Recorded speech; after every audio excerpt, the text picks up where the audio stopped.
Olá, eu sou o Vladimir Espinosa e na conversa com o senador de hoje, eu recebo o senador José Serra, que nasceu no bairro da Moca, em São Paulo, no dia 19 de março de 1942. É economista, mas antes estudou engenharia civil na Universidade de São Paulo. Tem mestrado em economia pela Escola de Pós-Graduação em Economia da Universidade do Chile e um outro mestrado e também doutorado na Universidade de Cornell, nos Estados Unidos. Senador José Serra, antes de mais nada, é um prazer recebê-lo aqui no programa. Prazer é meu, Vladimir. Senador, como é que foi o início da sua carreira política? Foi no movimento estudantil? Foi no movimento estudantil. Embora desde criança eu já era ligado na política, lia jornais. Com 7, 8 anos de idade já comecei a acompanhar aquilo que acontecia. Na época não tinha televisão e você ouvia rádio, mas rádio noticiário era mais limitado, de maneira que o forte eram os jornais. Sempre me interessei. Na universidade foi mais ou menos natural ter entrado no movimento estudantil. Eu fui eleito logo presidente da União Estadual dos Estudantes, da UNE, no ano seguinte. Na época o movimento estudantil era bastante mais forte. Os universitários eram uma minoria de minoria. Você imagina que eram equivalentes a menos de 1% da população em idade de estar numa faculdade.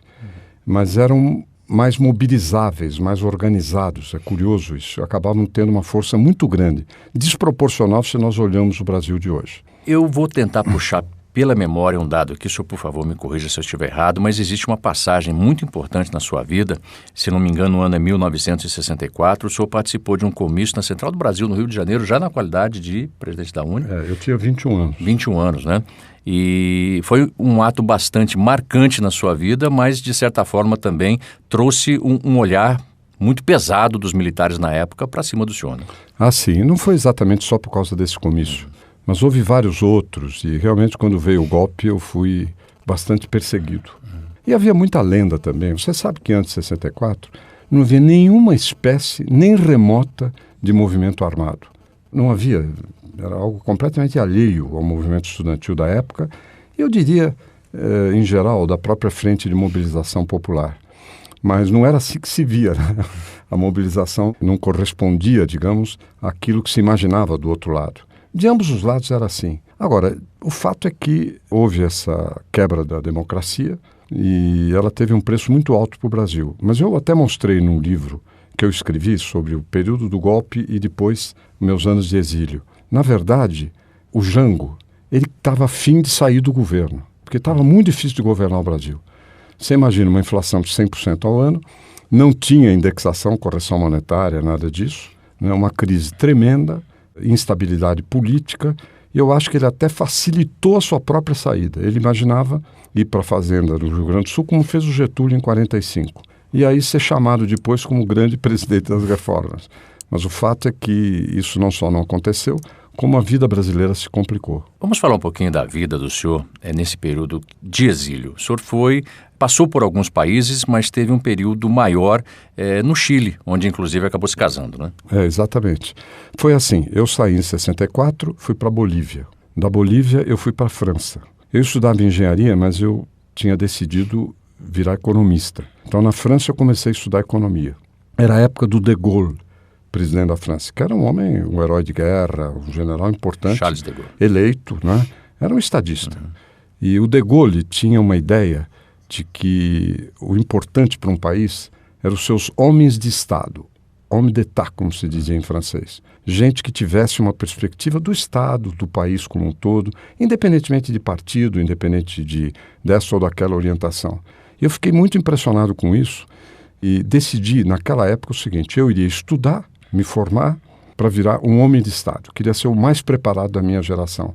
E a partir daí eu comecei a investir muito nisso. No entanto, eu acabei voltando ao Brasil clandestino, por certas circunstâncias. Quando eu vi que ia ser condenado aqui pela Justiça Militar, então eu saí novamente, fui para o Chile dessa vez para ficar. E aí comecei a estudar economia de maneira mais intensa, fiz um curso das Nações Unidas, depois entrei numa escola de pós-graduação, tirei o título, virei professor e depois prossegui nos Estados Unidos. Mas sempre na perspectiva de me formar como homem público, através de economia, de política econômica e acompanhando o conjunto das ações que são desenvolvidas em torno de governo, em torno de questões de Estado. Bem, o senhor retornou ao Brasil antes da anistia, né? 1977. E isso, segundo alguns amigos do senhor, e até pessoas nem tão próximas, foi considerado um ato de grande coragem, porque não era fácil, né? Foi uma temeridade.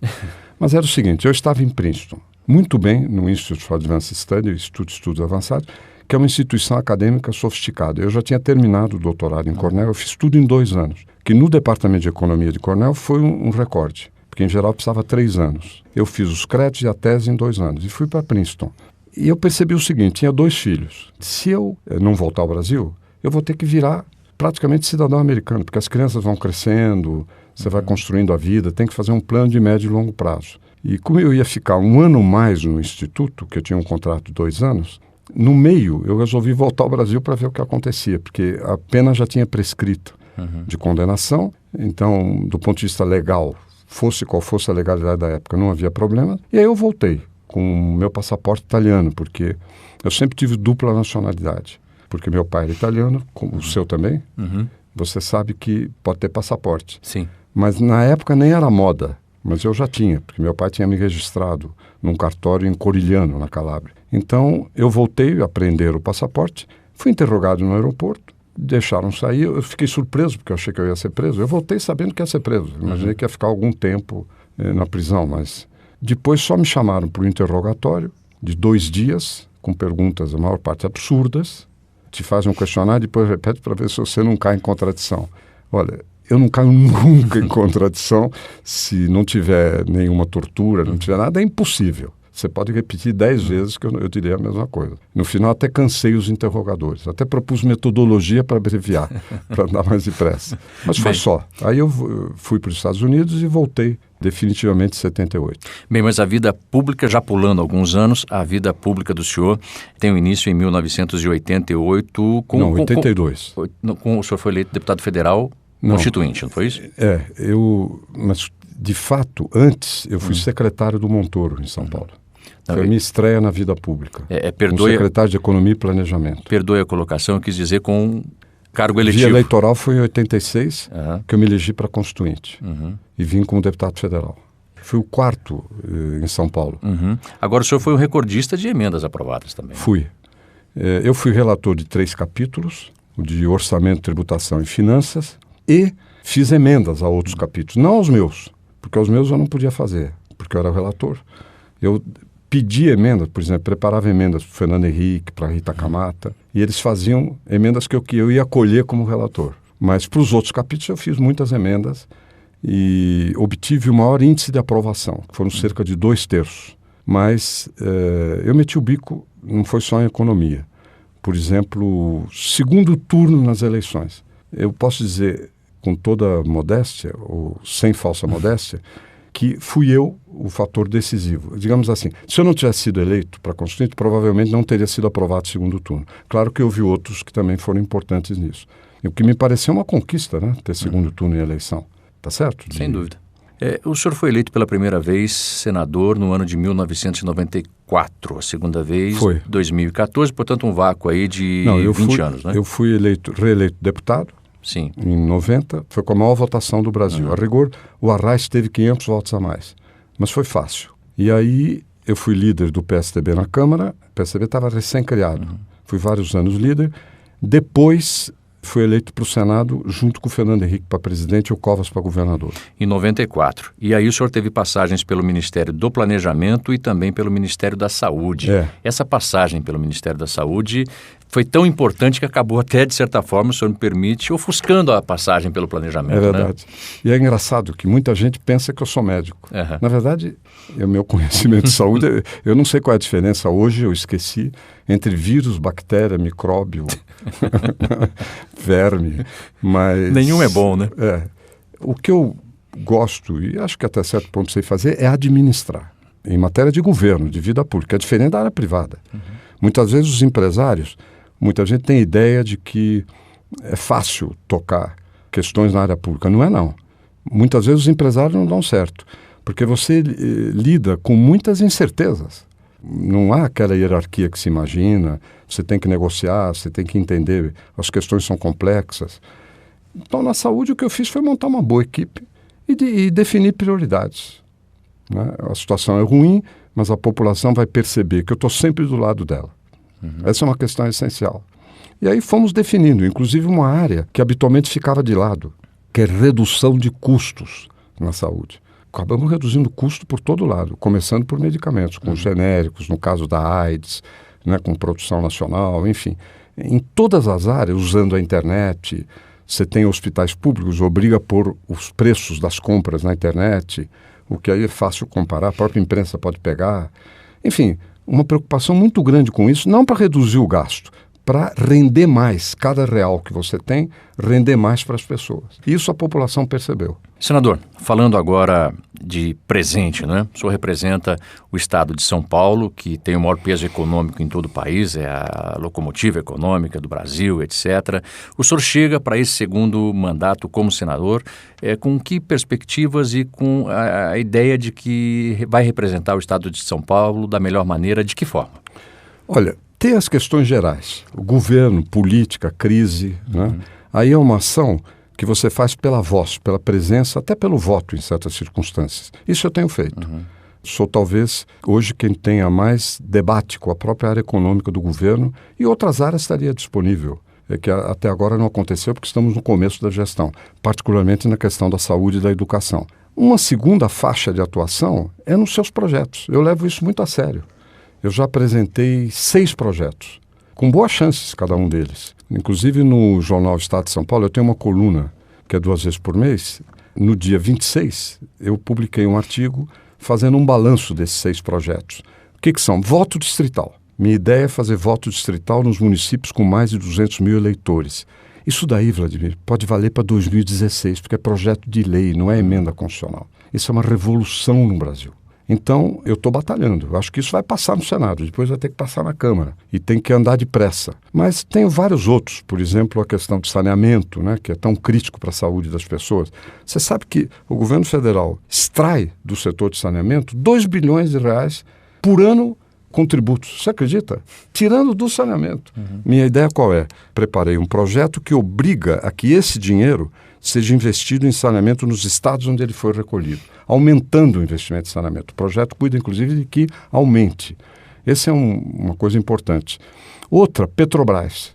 Eu, quando estudante, na época a gente batalhava pela Petrobras. Posso garantir a você que não tem ninguém vivo que tenha batalhado tanto pela Petrobras nas suas primeiras décadas, quando líder estudantil, quando ativista político.